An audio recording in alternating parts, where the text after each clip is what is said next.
പറയുക, എന്റെ നാഥൻ സത്യത്തെ ഇട്ടുകൊടുക്കുന്നു, അദൃശ്യ കാര്യങ്ങൾ നന്നായി അറിയുന്നവനാണ് അവൻ. അള്ളാഹു സത്യത്തെയാണ് ഇട്ടുകൊടുക്കുന്നത് എന്ന്, അവൻ അദൃശ്യ കാര്യങ്ങളൊക്കെ അറിയുന്നവനാണ് എന്ന് പറയുക. സത്യം വന്നു കഴിഞ്ഞു, അസത്യം തുടങ്ങുകയോ ആവർത്തിക്കുകയോ ചെയ്യുന്നില്ല. ഇപ്പൊ വിശുദ്ധ ഖുർആൻ യഥാർത്ഥ സത്യമാണ്, അത് വന്നു കഴിഞ്ഞിട്ടുണ്ട്, ഇനി അത് അസത്യം അതിലേക്ക് വന്നു കയറില്ല എന്ന്.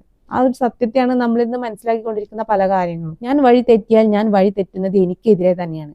ഞാൻ നേർമാർഗം പ്രാപിച്ചിട്ടുണ്ടെങ്കിൽ അത് എൻ്റെ നാഥൻ എനിക്ക് സന്ദേശം നൽകുന്നത് കൊണ്ടാണ്. അവനെല്ലാം കേൾക്കുന്നവനും സമീപസ്ഥനുമാണ്.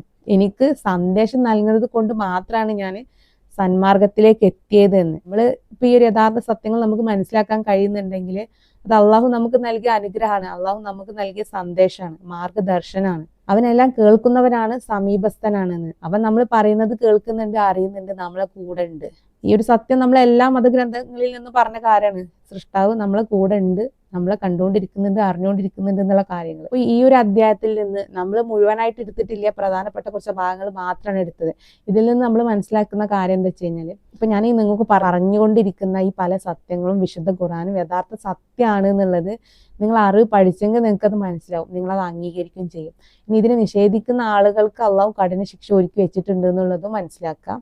ദുർവ്യാഖ്യാനം ചെയ്യാനായിട്ട് ആളുകൾ ഉണ്ടാവും എന്നുള്ളതും മനസ്സിലാക്കിയെടുക്കുക. അത് അള്ളാഹുവിനെ പരിഹസിക്കാൻ വേണ്ടിയിട്ടുള്ള ആളുകൾ എന്നും നിങ്ങളത് മനസ്സിലാക്കിയെടുക്കുക. അതൊക്കെ വഴിയെ വരും, നമുക്ക് കാണാം. ഇനി ഈ സത്യങ്ങൾ പുറത്തു വരുമ്പോൾ നമുക്ക് നോക്കാം. മറ്റൊരു കാര്യം എന്നുള്ളത്, വിശുദ്ധ ഖുർആൻ സത്യമാണ്, ഇതിലേക്ക് ഇനി ഒരു അസത്യം കടന്നു കയറില്ല എന്ന് അള്ളാഹു തന്നെ ഗ്യാരണ്ടി നമുക്ക് നൽകുന്നുണ്ട്. സത്യം വന്നു കഴിഞ്ഞിട്ടുണ്ട് എന്ന്. നമ്മുടെ സൃഷ്ടാവ് എല്ലാം അറിയുന്നവനാണ്, എല്ലാത്തിനെയും വലയം ചെയ്യുന്നവനാണ് എന്നുള്ള സത്യം കൂടെ നമ്മൾ മനസ്സിലാക്കുക.